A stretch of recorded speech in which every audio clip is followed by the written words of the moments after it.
दोस्तों, dividend policy में हम लोग सीखने वाले सिर्फ यही नहीं कि डिविडेंड कितना देना है, डिविडेंड के लिए पॉलिसी क्या बनाना, वो तो सीखेंगे ही सीखेंगे, लेकिन उसके साथ आज हम लोग सीखेंगे कि डिविडेंड के कारण शेयर में क्या असर पड़ता है और शेयर का दाम कैसे निकाला जा सकता है।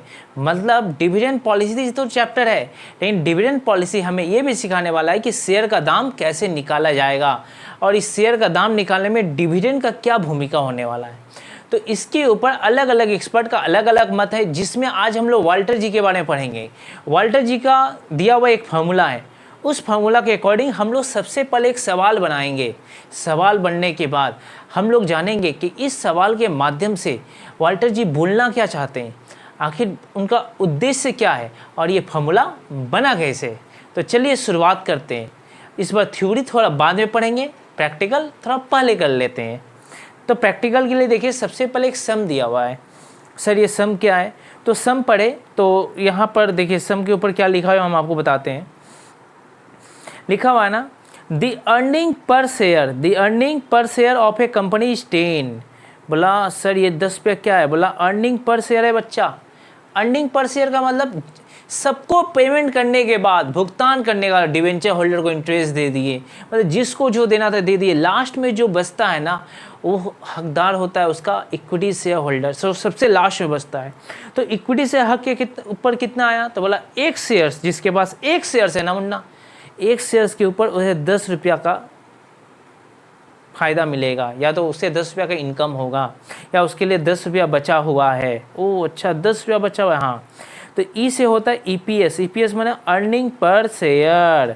ओ अच्छा सर, हाँ समझ गए। तो कितना रुपया है, 10 रुपया।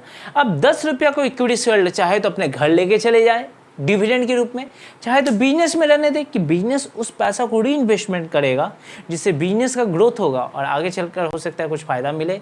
समझेंगे कैसे। इसके बाद सर क्या है, इसके बाद ना बाबू दिया हुआ है एंड क्वेश्चन है, देख रहा है। क्वेश्चन सबसे पहले शुरुआत हो गया कि अर्निंग पर शेयर क्यों बताया, देखते हैं क्या रीजन है। एंड रेट ऑफ कैपिटलाइजेशन, अच्छा सर ये कैपिटलाइजेशन के ऊपर कुछ कहना चाहता है, कुछ रेट बता रहा है, कितना 12%। तो हम पूछे भाई क्या है कैपिटलाइजेशन, तो बोला सर जी कैपिटलाइजेशन का मतलब होता है ना, देखिए कैपिटलाइजेशन दिखाई दिया बाबू, कैपिटलाइजेशन, हाँ इसका मतलब होता है के, मतलब के का मतलब होता है कॉस्ट ऑफ कैपिटल। ओहो, के का मतलब हुआ कॉस्ट ऑफ इक्विटी। अच्छा सर कॉस्ट ऑफ कैपिटल एक चैप्टर भी था ना, हाँ था, सही बात है, लेकिन फिलहाल हम लोग के का मतलब समझेंगे कॉस्ट ऑफ इक्विटी, और कॉस्ट ऑफ इक्विटी का मतलब इस चैप्टर में सिर्फ समझेंगे कॉस्ट ऑफ कैपिटल, और उसी को क्या कहा जाता है भाई, कैपिटलाइजेशन रेट। कितना परसेंट दिया मुन्ना, सर 12%।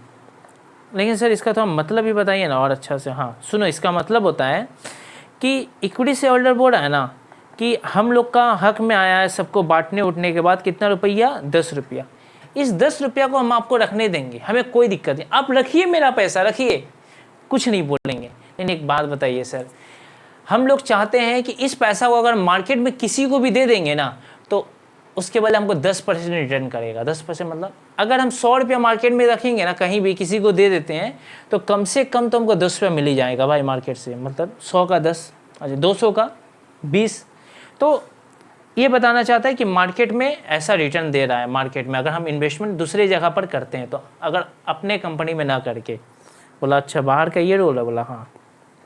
फिर बोला कंपनी अब सोची कि क्या करें, इक्विटी शेयर का पैसा रखे कि ना रखे, क्योंकि उन लोगों को पता चला कि 12% के हिसाब से, 12% कितना, 12, वो 10% भाई एग्जाम्पल के रूप में बोल दिए थे, लेकिन यानी 12% दिया है, मतलब इक्विटी शेयर होल्डर का चाहत कितना है, 12%।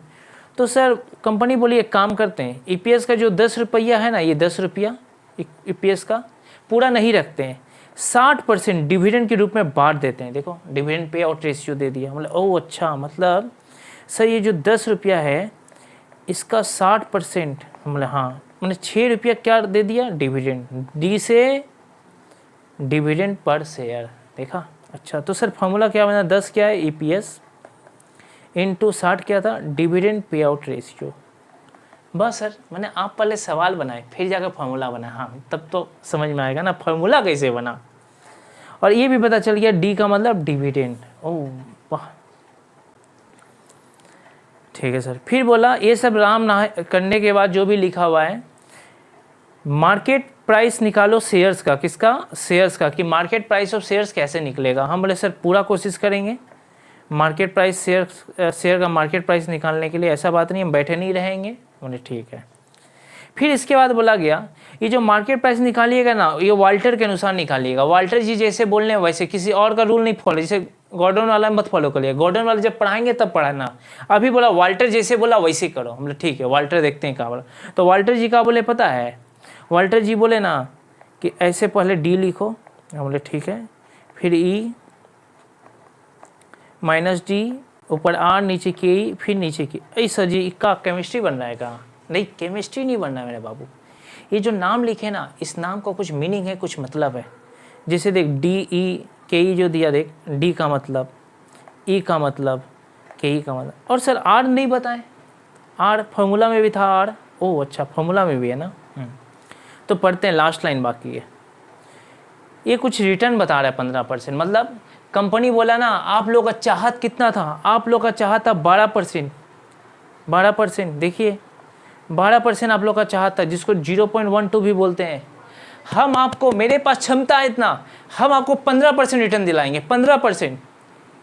मेरे पास ऐसा प्लान है, मेरे पास ऐसे एक्सपर्ट है जो आप लोग को 15% तक रिटर्न दिला सकता है। बोला वाह भैया 15%। बोला हाँ 15%। बोला वाह, उसको बोलते हैं आर। क्या बोलते हैं मेरा अच्छा? आर। तो 15% को आप चाहे तो 0.15 भी लिख सकते हैं। ओहो देखिए यहाँ फार्मूला पहले से लिखा हुआ था। हाँ सर।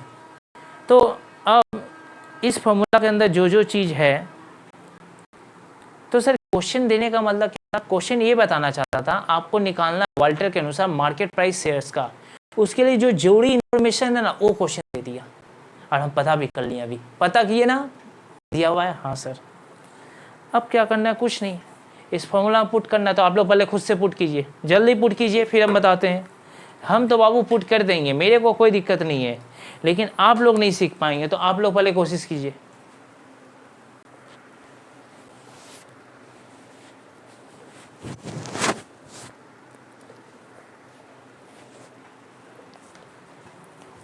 चलो, आप लोगों ने पुट करके सॉल्व करने की कोशिश किया?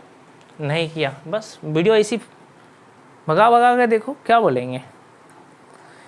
कोशिश नहीं करेगा नहीं सीख पाएगा। चल डी का मतलब सर अभी ना लिखे 6। हाँ। ई सर 10 था। फिर डी, आर, आर का मतलब है तो सर आर देखिए 15 15, 0.15, नीचे 0.12 के ही का मतलब, नीचे भी 0.12। सर ये इंटू साइन कैसे आ गया? अरे कुछ नहीं बोला तो इंटू होगा ना भाई यहाँ। अरे मतलब वैसे समझना पड़ता है। ठीक, 6 डिवाइड कर भाई। कैसे? पहले लिख 0.15, फिर डिवाइड करो। देख डिवाइड कैसे है? 0.12 तो आया 1.25। ओह अच्छा सर।